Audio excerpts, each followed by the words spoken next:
Une vingtaine de pays arabo-islamiques ont réagi à la reconnaissance par Israël de la République autoproclamée du Somaliland, proclamée en 1991, à travers un communiqué conjoint publié par le ministère jordanien des Affaires étrangères.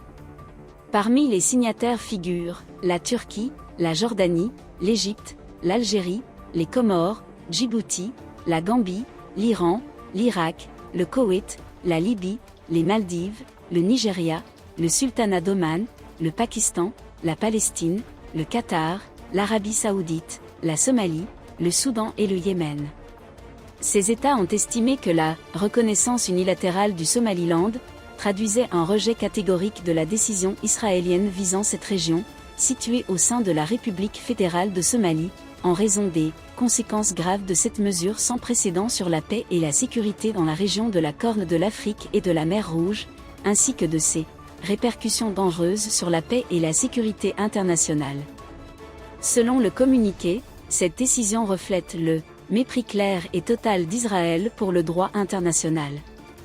Le texte souligne également que la reconnaissance de l'indépendance de parties du territoire d'États souverains constitue un précédent dangereux, une menace directe pour la paix et la sécurité internationale, ainsi qu'une atteinte aux principes fondamentaux du droit international et à la Charte des Nations Unies.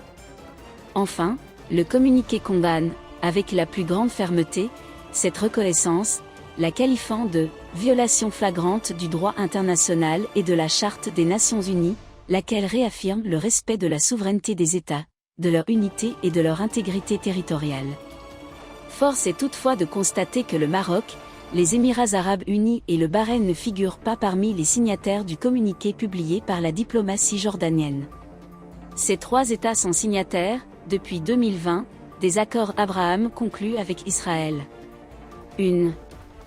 absence remarquée qui pourrait ouvrir de nouvelles perspectives pour la République fédérale de la Kabylie, proclamée le 14 décembre 2025 à Paris.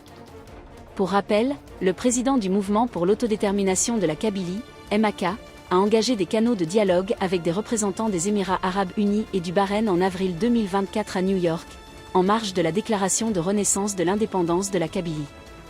Quant aux relations entre le MAK et le Maroc, elles s'inscrivent dans une dynamique plus ancienne et plus profonde. Le mouvement présidé par Ferhat Meheni a, de manière constante, soutenu la souveraineté du Maroc sur le Sahara occidental, tout en dénonçant le séparatisme du parti nationaliste Rifin et du Front Polisario.